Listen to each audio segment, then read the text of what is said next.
엄마, 너무 더워, 너무 더워. 목마르니까 아이스크림 하나 주세요. 안 돼. 아까도 먹었잖아. 너무 찬 것만 먹으면 배탈 나. 그러니까 이번에는 조금 뜨거운 물을 좀 마시렴. 무더운 여름에 찬 것만 찾는 아이에게 혹시라도 아이가 배탈 날까봐 어머니는 아이가 좀 건강해질 수 있도록 건강을 생각해서 뜨거운 물을 마시라고 합니다. 찾는 자의 찾는 것과 주려는 자의 주는 것이 아주 다른 것을 우리가 보았죠. 그런데 오늘 본문의 모습이 그런 모습이 보여요. 무리들은 예수님을 찾지요. 그래서 예수님을 찾는 무리들이 찾는 것과 자기에게 나온 그 무리들에게 예수님이 주려는 것은 아주 극명하게 대조가 됩니다. 24절 보시면 무리가 갈릴리 호수와 그 주변을 샅샅이 수색해서 예수 일행을 바쁘게 찾아다니는 모습이 나옵니다. 그래서 마침내 가버나움에서 예수님 일행을 만납니다. 그들을 향해 예수님은 너희가 나를 찾는 것은 하고 무리들이 찾는 것에 대해서 말씀을 하십니다. 예수님은 언제나 사람들이 찾는 것에 대해서 관심을 갖고 계세요. 다시 말하면 여러분들이 무엇을 찾는지에 대해서 예수님은 관심을 갖고 계십니다. 여러분이 찾는 것에 주의를 기울이십니다. 자, 왜 무리들은 예수님을 그토록 집요하게 찾고 있습니까? 그들은 예수님에게서 무엇을 기대하고 있습니까? 그리고 예수님은 자기를 찾는 그들에게 무엇을 주고자 하십니까? 자, 먼저 제가 결론을 좀 내리고 말씀을 전하겠습니다. 무리들이 찾는 것은 떡과 배에 관한 것입니다. 떡과 배에 관한 것. 주님이 말씀하시죠. 너희가 나를 찾는 것은 떡을 먹고 배부른 까닭이로다. 26절에. 그런데 27절에서는 예수님이 주려고 하는 것은 생명의 양식이라고 말씀을 하셔요. 그러니까 떡과 배, 생명의 양식 이렇게 대조되어 있어요. 자, 이 두 가지는 인간 본성의 두 가지 대상입니다. 세상을 살아가면서 이것을 떼어놓을 수는 없어요. 중요한 것은 사람이 무엇을 추구하느냐의 문제입니다. 자, 떡의 문제를 한번 생각해 봅시다. 본문에서는 떡이지만은 서양 사람들은 빵이라고 할 것이고 우리나라 사람들은 밥이라고 이야기할 거예요. 떡, 빵, 밥. 이것은 천지 창조 이래로 인간에게 가장 중요한 것 중에 하나였어요. 가장 근본적인 문제라는 거죠. 그런데 성경에서 이 빵은, 떡은, 밥은 두 가지 의미를 지니고 있어요. 먼저는 우리에게 절대 필요한, 정말로 필요한 일용할 양식이 있지요. 인간에게 없어서는 안 될, 어떤 사람도 이 빵 없이, 밥 없이는 생존할 수가 없습니다. 그래서 빵이 필요 없다고 말할 수 있는 사람은 아무도 없어요. 빵을 얻기 위해서, 그래서 인간은 노력을 해야 됩니다. 먹고 살기 위해서 노력을 해야 돼요. 그런 의미가 하나 있고, 두 번째로는 이 빵은 인간이 본능적으로 남보다 더 많이 소유하고 더 많이 축적하고 더 많이 맛보려고 하는 모든 풍요와 포만 그리고 자극적인 감각이 넘치는 어떤 육신의 향락을 상징하고 있다는 거죠. 상징하고 있다는 거죠. 그래서 그것은 때로 돈이 되기도 하지만 때로는 권세가 되고 권력이 되고 때로는 명예가 되고 때로는 어떤 인간 안에 저 깊은 곳에서 솟아나는 욕망이 되기도 합니다. 문제는 이것을 추구하는 것이 문제라고 했지요. 인간은 끊임없이 이 빵의 소유와 향락을 추구해요. 여러분, 권력자들이 때로 권력을 얻었음에도 물질 추구하다가 망하는 사람 봤죠.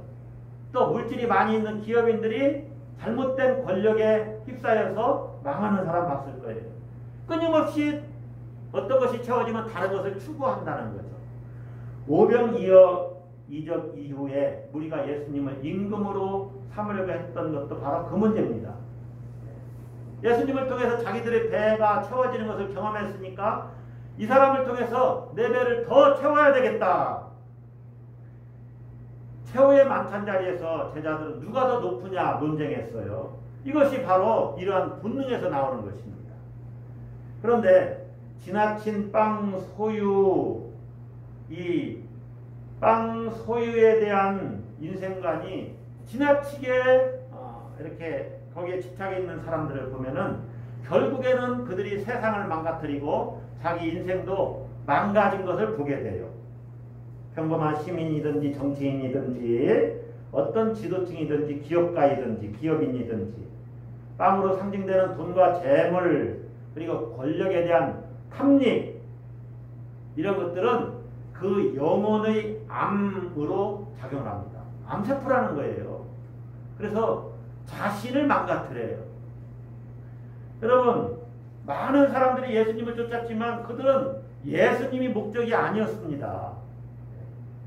그래서 이 무리들의 종교 그것은 사람들이 갈망하는 이른바 복, 소유의 풍성함을 추구하는 그러한 어찌 보면 비본질적인 그런 것들을 추구하는 종교의 모습과 다름이 아니에요. 진리를 찾고 영원한 생명을 찾고 참된 것을 찾는 이 바른 종교의 모습이 아니다 하는 것입니다. 우리가 생각해 볼 것은 이 빵으로 상징되는 이 양식들 여기에는 결코 만족함이 없다는 것입니다. 만족함이 없어요. 끊임없는 허기와 그리고 갈증만이 있습니다. 인간은 결코 이 굶주림과 목마름에서 벗어날 수가 없다는 것입니다. 이 굶주림과 목마름이 인간 영혼의 실존이에요. 예수님이 35절에서 이렇게 말씀하시죠. 내게 오는 자는 나는 생명의 떡이니 내게 오는 자는 결코 줄이지 아니할 터이요 나를 믿는 자는 영원히 목마르지 아니하리라. 그러니까 결코 줄이지 아니한다. 내게 오지 않는 자는 이 굶주림이 있다는 거죠. 그리고 주님을 믿지 않는 자는 목마름이 있다는 거예요. 굶주림과 목마름이 인간 영혼의 실존이에요. 여기로부터 벗어날 수가 없어요. 그 무엇으로도 채워지지 않는 삶의 어두움이죠. 그 깊은 어두움에 사로잡혀 있다는 거죠. 그것이 인생이라는 겁니다. 이것은 단지 배고픔의 문제만이 아니에요. 여러분 이스라엘 백성들은 지금 로마의 식민지로 살고 있습니다. 그러니까 식민지 백성으로서 민족의 해방을 간절히 바라고 있어요. 거기에 목숨 걸어요. 이게 열혈 땅이죠. 그래서 목숨 걸고 민족의 해방을 위해서 로마 군인들과 대적하고 만나면 그들을 죽이고 칼로 찔러 죽이고 민족의 해방과 자유를 간절히 찾고 있습니다. 그래서 당시 하늘에서 내려와 민족의 해방과 자유를 주시는 메시아를 기다리고 있어요. 메시아 대망에 가로차 있어요. 다니엘서에서 말하는 인자가 바로 그런 분인데 오늘 본문에 영생하도록 있는 양식을 위하여 하라. 영생하도록 있는 양식을 위하여 일하라 말씀하시면서 이 양식은 인자가 너에게 주리라. 이 인자가 바로 메시아를 상징하는 겁니다. 이스라엘 민족은 오병이어의 기적을 통해서 예수님이 바로 우리가 기다리던 대망하던 메시아이신가 보다. 그래서 우리 민족을 로마 정권으로부터 해방시켜서 우리를 배부르게 해주실 분이로구나 해서 예수님을 임금 삼으려고 했다는 것이죠. 그들은 예수님을 정치적인 메시아로 이렇게 여겼던 것입니다. 예수님은 그러한 메시아로 오신 것이 아닙니다. 예수님의 나라는 단지 이 땅에서 잠시 어느 나라의 왕으로 통치하시는 것이 아니에요. 온 우주의 참된 주권자로 통치하시기 위해서 진정한 왕으로 오셨다는 것을 기억해야 됩니다. 우리가 너희가 나를 찾는 것은 떡을 먹고 배부른 까닭이로다 하는 말씀을 단지 그냥 오병이어의 기적 때문만으로 여기지 말아야 하는 이유가 거기에 있어요. 유대 민중을 공짜로 배불리 먹는 것을 탐한 것으로만 보는 것은 지나치게 단선적인 해석이라는 것이죠. 그들은 식민지의 고난 그리고 세례 요한이 죽은 이후로 절망하고 있었잖아요. 이런 절망의 시대에서 예수님은 하나님이 보내신 참된 선지자여 우리를 해방하고 우리를 풍요롭게 할 진정한 메시아, 민족 해방과 자유의 희망을 예수님에게서 찾으려고 했던 것일 수 있다는 것입니다. 자, 지금까지 말씀을 잠깐 요약해보면 무리들이 찾는 것이 이제 무엇인지 여러분 아셨죠? 그들은 예수님을 찾았지만 예수님이 목적이 아니었다는 겁니다. 예수님을 수단으로 이용하고 있는 거예요. 예수님을 진정한 왕으로 여기는 것이 아니에요. 자신들이 왕을 세워서 예수님을 조종하고 예수님으로부터 무언가 유익을 얻으려고 하는 거예요. 그게 빵이에요. 빵. 떡입니다. 육체적인 필요를 채워주는 떡, 정치적인 해방과 자유를 주는 그 떡으로 예수님을 여겼던 거예요. 실제로 먹는 문제와 사는 문제에 매달린 것이죠. 물론 그것은 그들의 현실입니다. 우리의 현실이 지금 코로나19 바이러스가 온 세상에 이렇게 그 전염병이 퍼지는 가운데 사는 그런 가운데 사는 것과 마찬가지죠. 많은 현대인들 우리들이 먹고 사는 문제가 해결되면 좀 더 편안하고 안락하게 살려고 뭔가 자꾸 더 좋은 것, 큰 것, 편안하게 해주는 것을 추구하고 거기에 삶의 모든 에너지를 쏟는 것과 마찬가지입니다. 사실 그 먹는 문제, 사는 것에 묶이는 행태 자체를 부정할 수는 없지요. 그것이 현실이니까. 그런데 여러분 한번 잘 생각을 해보세요. 눈앞에 당장 우리의 급급한 문제를 해결해주는 물고기 한 마리, 빵 한 조각, 그것이 중요한 것인가? 그 물고기 한 마리에 인생을 걸어야 되느냐? 거기에 인생 거는 것은 어리석은 일이죠. 그보다 더 중요한 게 뭡니까? 물고기를 잡는 방법을 배우는 겁니다. 그게 더 중요한 거죠. 주님은 지금 그걸 주시는 거예요. 그러니까 궁극적으로 추구해야 될 것은 물고기 한 마리, 떡 한 조각이 아니라는 것입니다. 내가 정말로 찾고 구하고 추구하는 것이 정말 나의 생명을 완성시켜 주는 것인지를 살펴봐야 돼요.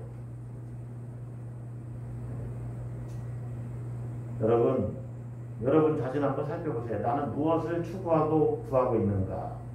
사람들이 굶주림과 갈증으로 표현된 이 영혼의 고독, 이것을 해결하기 위해서 어떤 방법을 쓰냐면은 되게 여러 가지가 있겠죠. 친구를 찾습니다. 그 친구를 만나서 술을 먹든지 놀러 다니고 그러죠. 그것도 어찌 보면 한편으로는 잠시 잠깐 우리의 영혼의 고독을 해결해 주기도 합니다. 잠시 잠깐은. 그러나 친구와 계속 함께 할 수는 없지요.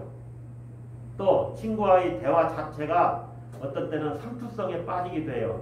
그냥 일상이 되어서 더 이상 깊이 진도가 못 나가요. 그냥 그렇게 시간이 흘러가 버려요. 어떤 사람은 취미생활 오락에 빠지지요.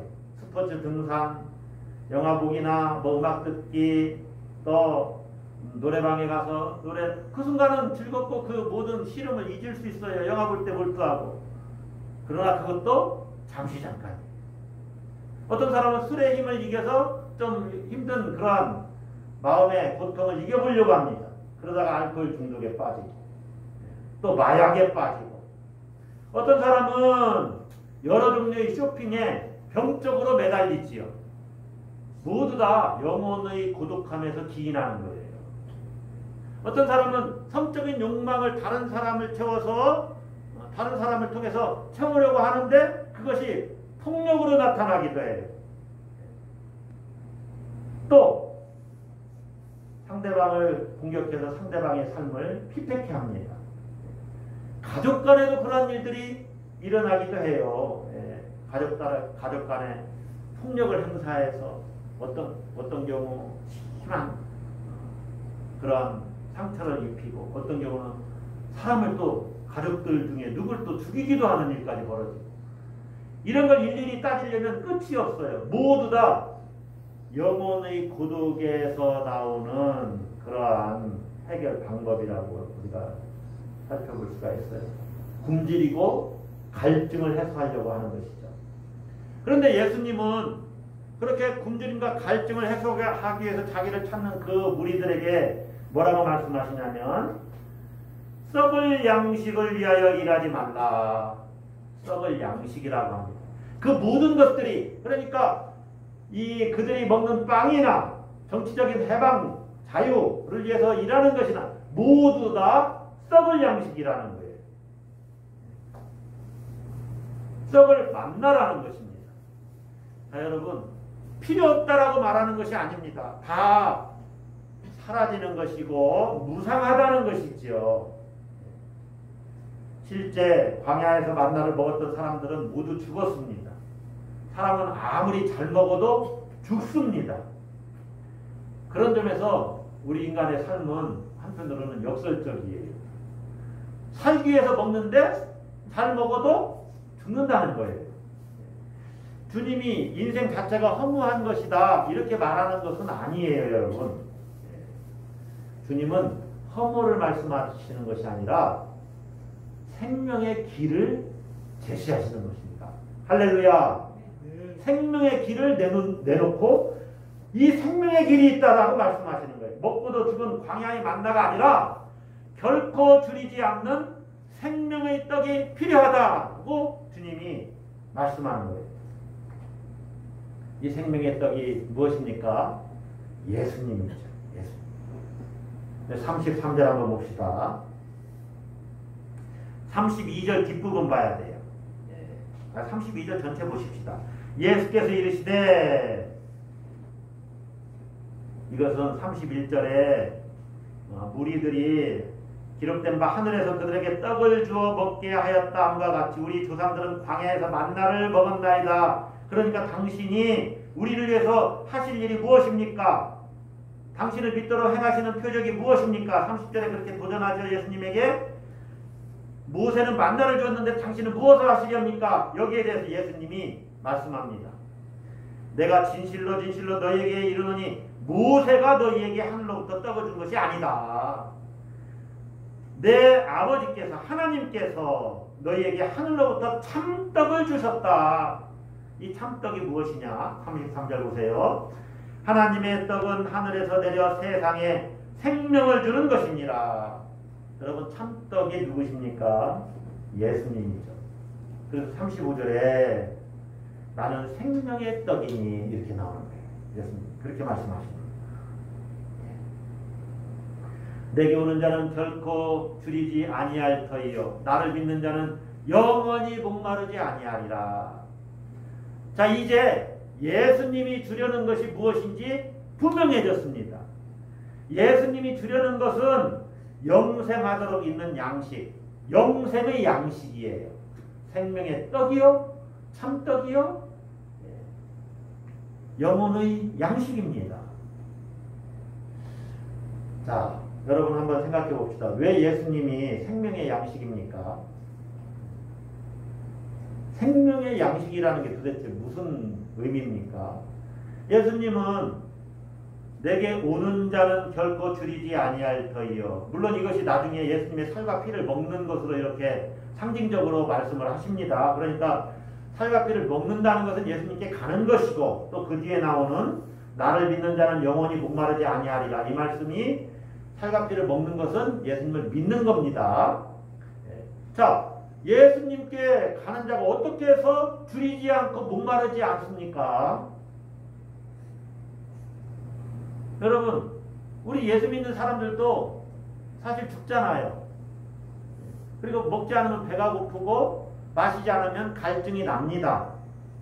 똑같이 믿지 않는 사람들처럼 줄이고 목마릅니다. 실직을 하면 속이 상하고 경제적으로 어려워지고 사업이 안 되면 불안해질 수밖에 없어요. 예수 믿으면 배고픔도 없고 갈증이 없다고 생명으로 충만하다고 과연 말할 수 있습니까? 여러분은 어떻습니까? 예수님이 왜 생명의 떡입니까? 이 질문이 굉장히 중요해요. 예수님에게 가는 사람들에게 주림이나 목마름이 없다고 말씀하셨는데 그게 과연 무슨 뜻입니까? 그게 실제로 가능합니까? 여러분, 여기서 말하는 생명은 영혼의 문제라는 것을 우리가 알아야 합니다. 다시 말하면 내 영혼이 배부르면 다른 삶의 조건이 어렵다고 하더라도 그 삶이 풍요롭습니다. 그러나 영혼이 빈곤하면 삶의 조건이 부유하다 할지라도 화려하다 할지라도 삶이 피곤합니다. 삶 자체가 빈곤해요. 자, 제가 두 사람을 소개해 드릴 테니까 누가 더 그 영혼이 풍요로운지 한번 여러분 생각해 보세요. 자, 이렇게 무더위가 맹위를 떨치고 있는 가운데 사무실에서 일하는데 한 사람은 에어컨이 없습니다. 그 사무실의 형편이 좀 안 좋아요. 선풍기 한 대로 돌아가면서 바람을 쐬야 돼요. 그러니까 더워요. 힘들어요. 그런데 사무실 동료들은 너무나 좋은 사람들이에요. 그들은 그냥 헤어져도 또 만나고 싶어요. 같이 일하고 싶어요. 그래서 출근 시간이 기다려져요. 그리고 자기를 인정해줘요. 마음이 너무너무 잘 통해요. 회식 자리가 너무너무 기뻐요. 그래서 그런 사무실에 출근하는 그 사람과 또 한 사람은 너무너무 냉방이 잘 됩니다. 너무 시원해요. 그런데 사무실에 들어가기가 싫어요.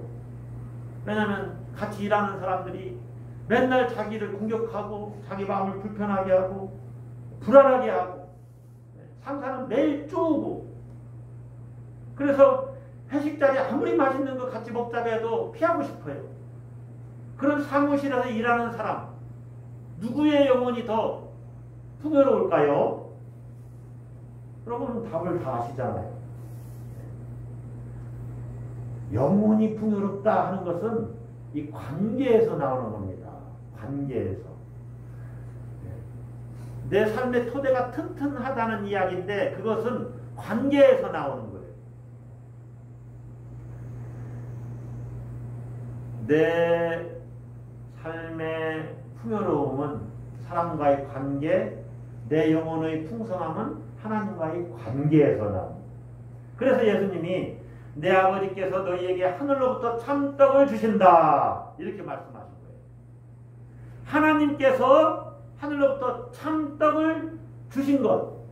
이 떡을 받은 자가 영혼이 풍성해지는 거예요. 문제는 여러분이 우리 영혼을 풍성하게 살리는 참떡, 그 참떡이 예수님이라는 것을 실감하면서 살고 있느냐. 그게 문제예요. 실제로 체험하면서 살고 있느냐 그게 문제예요. 자, 실감한다는 말이 뭡니까? 실제로 자기의 삶을 이끌어가는 대상에 대한 확실한 느낌이 있느냐 그 말이에요. 예수님이 내 삶을 이끌어가는 어떤 확실한 느낌을 날마다 경험하면서 살고 있느냐 그 말입니다. 삶에 대한 태도에서 이 실감이라는 게 그래서 중요해요. 실제로 느끼고 있느냐 이게 중요해요. 어떻습니까 여러분? 요한복음 기자를 비롯해서 예수님의 제자들 초기 기독교인들은 예수님이야말로 우리의 생명을 충만하게 하는 존재라는 사실을 실감했어요. 실제로 체험했어요. 그래서 목숨을 내놓고 순교의 자리까지 갈 수가 있었던 것입니다. 예수님이 나를 살리는 생명의 떡이라는 사실을 실감하면서 살았어요. 여러분들은 어떻습니까?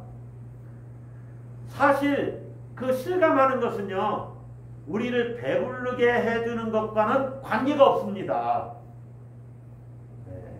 여러분, 나를 배부르게 해주는 것과 예수 그리스도가 내 삶을 이끌어 가시는 실체이시다라는 것을 느끼는 것은 관계가 없어요. 이렇게 비유를 하면 여러분이 이해가 가실 겁니다. 자, 아주 재밌는 영화를 보려고 티켓을 끊어놨습니다. 오후 2시에 끊어놨네요. 그래서 2시니까 점심 먹고 영화 봐야지 하고 출발을 했는데 차가 꽉 막히는 거예요. 그래서 점심시간을 놓쳤어요. 근데 영화는 보고 싶잖아요. 그러니까 점심을 굶고 극장에 들어갔는데 이 영화가 3시간짜리네요. 그러니까 저녁 때까지 쫄쫄 굶으면서 영화를 봐야 되는데 영화를 보는 내내 잠시도 숨 돌릴 틈도 없이 재밌는 거예요. 너무너무 재밌어서 시간이 어떻게 가는지 모르게 영화에 싹 빠졌어요. 배고픔을 잊으면서 여러분, 예수 그리스도가 내 삶을 이끄는 것을 실감하며 사는 사람들은 그렇게 세상을 살아가는 겁니다. 예수님의 죽음과 부활이 내 삶과 운명에서 가장 중요한 현실이 되었음을 알고 실감하면서 사는 것은 모든 것으로부터 참 자유함을 느끼면서 사는 거예요. 그래서 사실은 배고프고 가난한데 그렇게 권세도 없는데 그런 것들이 문제가 되지 않고 영혼의 충만함을 날마다 체험하면서 사는 거예요. 이걸 아는 것이 기독교 신앙의 정수 속에 들어가 있는 거예요. 네. 그걸 모르는 사람들이 계속 세상의 어떤 것을 쫓아가는 거예요. 예수 믿으면서도. 그래서 예수님 바라보고 사는 것이 진정한 자유인 것을 날마다 체험하는 사람은 때로 불의한 일을 당해도 때로 실수하고 넘어져도 실패가 있어도 자기에게 주어진 삶을 헤치면서 다시 일어서서 용기 내어서 살아갈 수가 있는 것입니다. 할렐루야. 이게 영혼의 풍요로움. 사랑하는 성도 여러분, 예수님을 왜 찾으십니까? 세상의 목마름과 굶주림을 위해서 찾습니까? 혹시 여러분이 찾는 것이 옳지 않고 바르지 않고 좋지 않은 것은 아닙니까? 잘못된 것을 구하고 있지는 않습니까?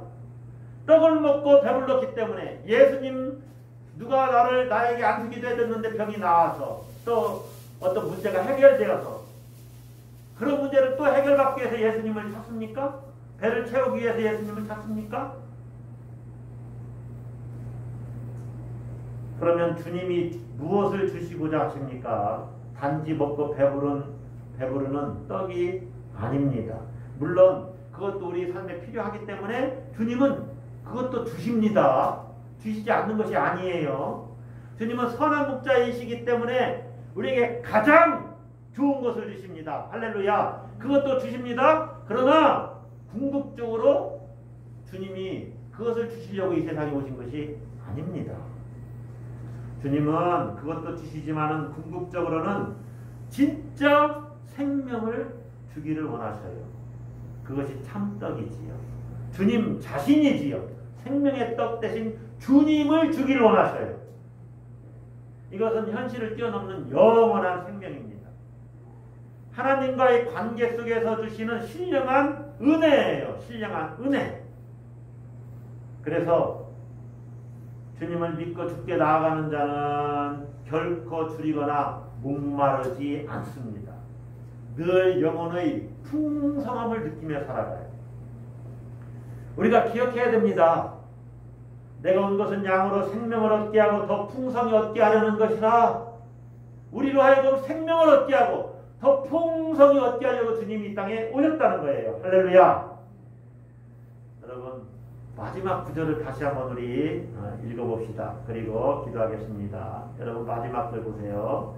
예수께서 이르시되 나는 생명의 떡이니 내게 오는 자는 결코 줄이지 아니할 터이요 나를 믿는 자는 영원히 목마르지 아니하리라. 기도하겠습니다.